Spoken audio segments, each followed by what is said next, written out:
Hey everyone, and welcome back to the Deep Dive. You know how this works. You send us some cool stuff and we dig into it together. This time we're looking at data visualization, but with a twist.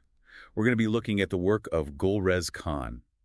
This guy is a data science leader at PayPal, but also a dad. And get this, he's on this mission to make data fun for kids. Yeah, I'm talking crayons, playtime, but with data. Who knew? It's so cool how he blends his professional world with being a dad, making learning data a family thing. Right. You know me, I'm all about focused learning. So when I saw Khan's talk from the Outlier conference and the sources he sent over, I was hooked, totally screen-free. But before we get into all that, let's back up for a second. Who is this guy? Well, like you said, he's a data science leader over at PayPal, but what makes him stand out is how passionate he is about getting his 3 kids to learn. And not just learn, but learn without relying on screens. That's where this whole drawing data with kids thing came from. Okay, I'll admit, when I first heard data viz for kids, I was skeptical. I mean, isn't everything screen-based these days? But then I heard about Khan's aha moment, and it kind of changed my thinking. Oh yeah, the mosque story. He was working on this super complex data visualization. It was a tree map. Have you ever seen those? It was based on Google searches about Reddit. And his son just walks in and points out how it looks like the dome of a mosque. It's amazing how kids can cut through all the technical stuff and see something totally different, right? So that got Khan thinking, what if data could be something kids connect with naturally? Exactly. And he realized that it totally can be relatable and engaging for kids. Even without fancy software or screens, he started using things kids already love, like chocolates. He would get them to count letters and candy bar names, and bam! You've got a bar graph. That's brilliant. Way more fun than the spreadsheets I usually deal with. Plus, who doesn't love the little chocolate as motivation? So it's all about making data tangible, something they can actually see and play with. You got it. Khan's all about hands-on learning. And it's not just drawing graphs either. He uses board games like Scrabble to track scores and see how they change over time.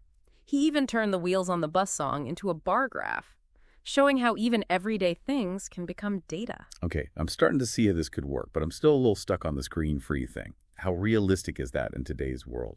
Well, Khan acknowledges that it's a challenge, but his point is it's not about completely banning screens. It's about being intentional and showing kids that learning can happen anywhere, not just on a device. That makes sense. So you're probably wondering, how does this actually work?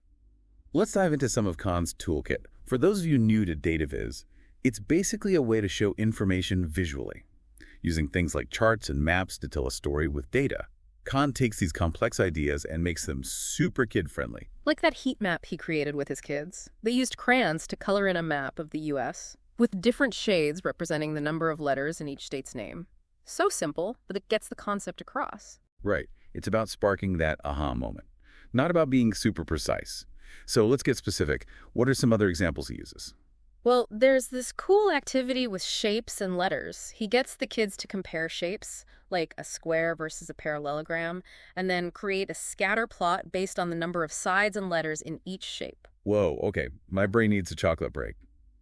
Seriously, though, this shows how Khan layers complexity. He starts simple, then builds on those concepts. Exactly. And what's cool is that the kids start to come up with their own ideas, like Khan and his family were looking at a map of cherry blossom locations, and his 6-year-old son suggested they map the greenness of different states. Now that's thinking outside the box.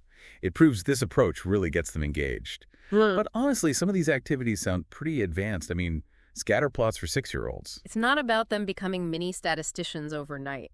Remember, one of Khan's key takeaways is that it's about building a love for data, not just teaching technical skills. Okay, that makes a lot of sense. So it's about sparking curiosity, not about forcing them to memorize formulas. But we've been talking a lot about the what of Khan's approach. What about the why? Why does he think this is so important? Well, he believes that data literacy is crucial in today's world.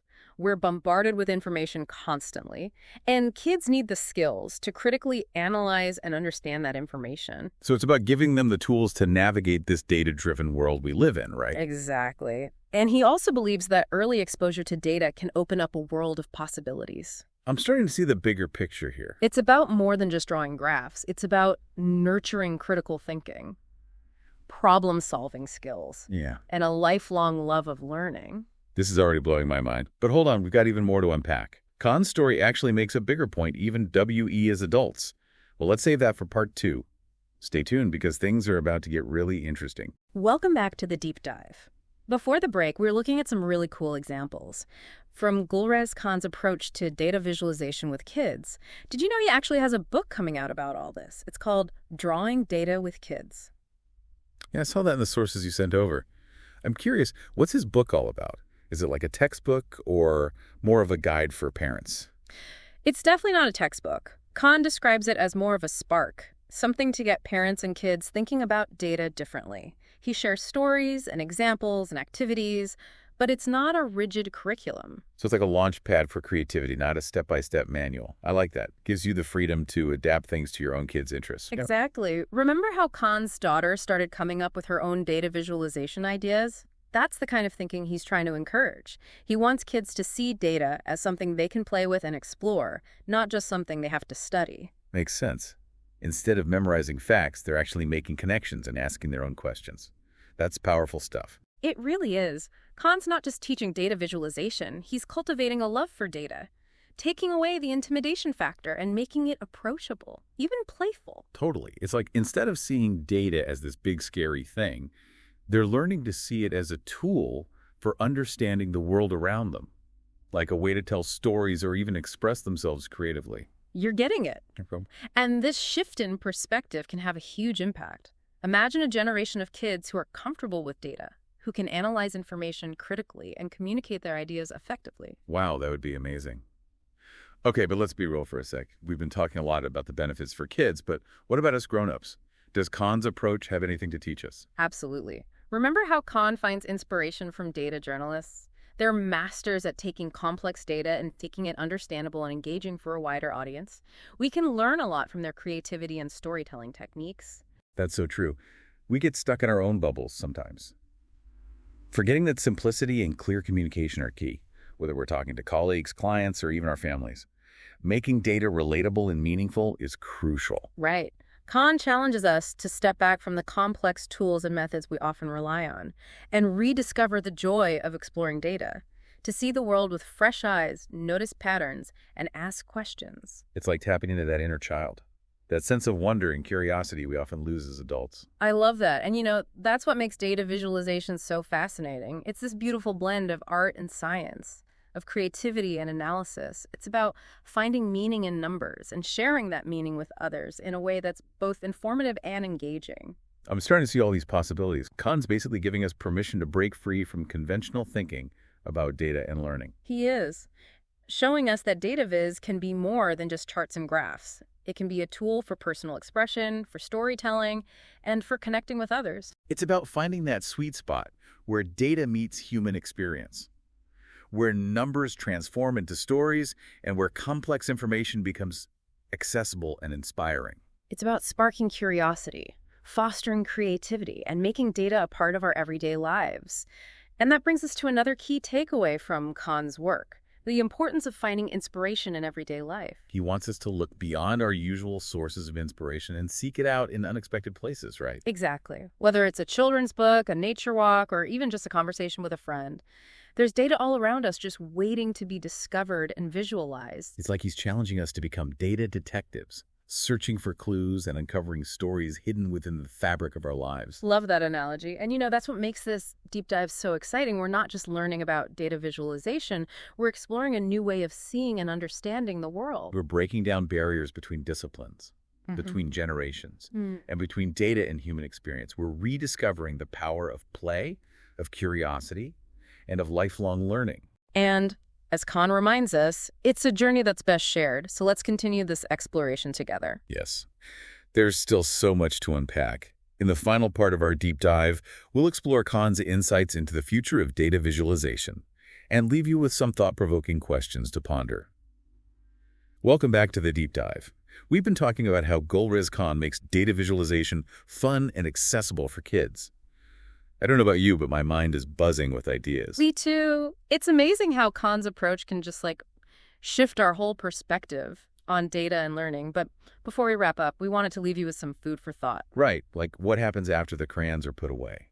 What are the bigger implications of all this? What stuck with you? One thing that really resonated with me was Khan's idea of democratizing data. He's breaking down those barriers that make data seem intimidating or inaccessible. especially for kids. You mean like how he uses candy bars to explain bar graphs? That's genius. Makes data feel human and relatable. Exactly. And it makes me wonder, how else can we make data more inclusive and accessible for everyone, no matter their age or background? How do we make sure that data is used to empower and uplift rather than exclude or marginalize? That's a huge question. It makes me think about representation in data visualization. Whose stories are being told? Whose voices are being heard? Are we using data to create a more just and equitable world? Those are really important points. And it makes me think about the balance between the analog and the digital. We've been talking about screen-free learning, but technology is a powerful tool too. How do we use it mindfully and intentionally, especially when it comes to data? Good point. It's not about rejecting technology altogether. It's about finding ways to blend the tactile and the digital, to leverage the strengths of both approaches. Like, imagine using an app to collect data about your neighborhood, and then creating a physical map with your kids to visualize what you found. I love that idea. And it goes back to Kahn's emphasis on storytelling. Data is most powerful when it's woven into a narrative, when it connects with human emotions and experiences. So true. How do we use data visualization to tell more compelling stories? Stories that inform, inspire, and even spark action. Exactly. It's about finding the human heart of the data, using it to shed light on important issues, to challenge assumptions, and to start conversations that matter.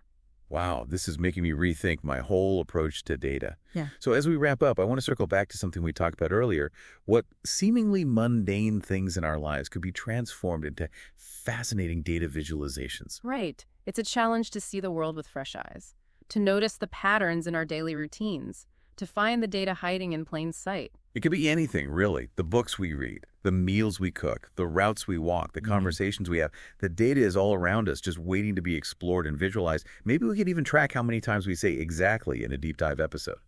That's a great one. And it all starts with curiosity. So go out there, explore, experiment, and see what data-driven stories you can uncover. What a fantastic way to end this deep dive. We hope you're feeling inspired to see the world through a data-driven lens, to find the beauty and meaning in numbers, and to embrace the power of data visualization. If you want to learn more about Gulrez Khan's work, definitely check out his upcoming book, Drawing Data with Kids. It's sure to spark your imagination. And remember, the journey of data discovery is best shared. So tell your friends and family about what you've learned. Who knows? You might inspire them to see the world in a whole new way. Let's keep exploring, let's keep the conversation going, and let's make data a part of our everyday lives. Until next time, keep diving deep.